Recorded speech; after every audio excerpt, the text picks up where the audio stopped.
हमारे भविष्य के दिन को बनाने के लिए हमको हमारे आज को बनाना पड़ेगा।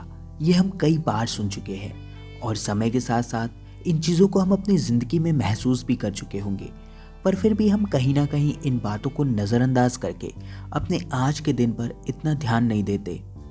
हमारा भविष्य हमारे ही हाथों में होता है। मैं आपके हाथों पर बनी हुई इन लकीरों की बात नहीं कर रहा। मैं बात कर रहा हूँ उस भविष्य की जो हमारे अपने हाथों की मेहनत से बनाया जाता है। हमको पता है कि अगर आज हमने मेहनत नहीं करी तो कल का हमारा भविष्य अंधेरे में चला जाएगा। पर हम इतने आलसी हैं कि बिस्तर से उठकर कुछ करना ही नहीं चाहते, क्योंकि उसमें मेहनत लगेगी और मेहनत तो अब हमसे हो ही नहीं पाएगी।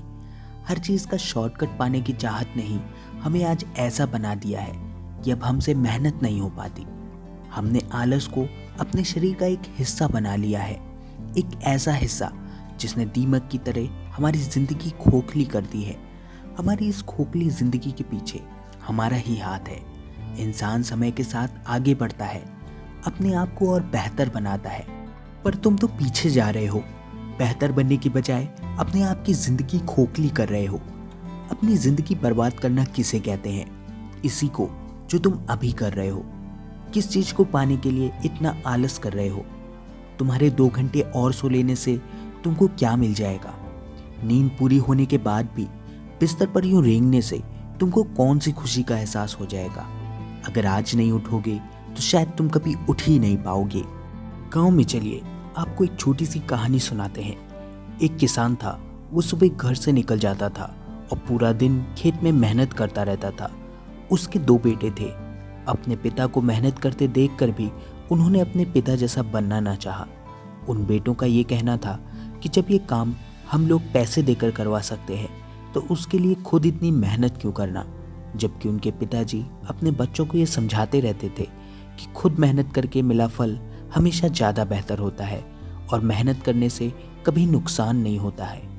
पर उनके बच्चे उनकी बातों का मजाक उड़ाते रहते थे और अंदर ही अंदर ये सोचते थे कि हम बिना मेहनत करे या कहें तो दूसरों से मेहनत कराकर इनसे अच्छा और ज़्यादा बेहतर काम करा सकते हैं। समय बीतता गया और दोनों लड़के अपनी ज़िंदगी को बहुत ही सुकून से जीते रहे, जबकि दूसरी तरफ उनके पिताजी मेहनत कर करके खेती करते रहे।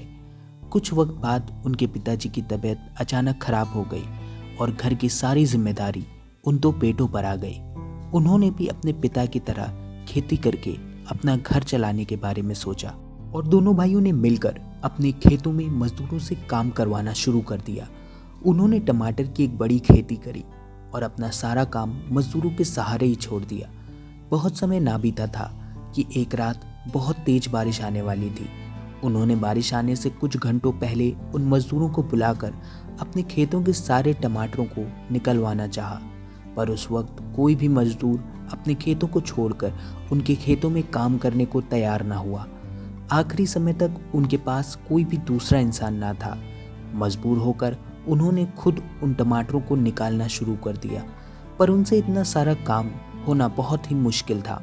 बहुत समय ना बीता था कि बारिश और ओलों ने उनके सारे खेतों के टमाटरों को खराब कर दिया।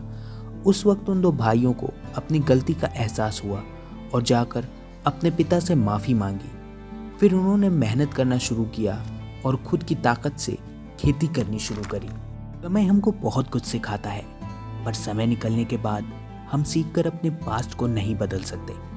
अगर आज भी हम आलस से भरे हुए हैं तो समय एक ना एक दिन हमको काम करने पर मजबूर जरूर कर देगा, पर शायद तब तक बहुत देर हो जाएगी। अपनी ज़िंदगी को बनाने का यही समय है। इस वक्त में आलस दिखाने से क्या होगा? तुम्हारा भविष्य बर्बाद। तुम किसी काबिल नहीं रह पाओगे। मेहनत तुमसे हो नहीं पाएगी। आलस तुम छोड़ नहीं पाओगे। तो जरा सोचो, आज से 5 साल बाद तुम क्या कर रहे होगे? अगर जैसा आज है वैसे ही तुम कल भी रहे तो 5 साल तुम क्या करोगे? जिंदगी बर्बाद करना बहुत आसान है, इसलिए सब वही कर रहे हैं। अपने आप को किसी काबिल बनाओ कि तुम्हारी खुद की एक अलग पहचान हो। वक्त के सामने हार मत मानो, वक्त को जियो, कुछ नया सीखो ताकि समय रहते काबिल बन सको। कल कुछ करने से बेहतर है आज कुछ करने से शुरू करो। तुम एक कदम तो आगे बढ़ाओ, तुम्हारी ज़िंदगी बर्बाद होने से बच जाएगी। So friends, if you like this video, please do subscribe my channel.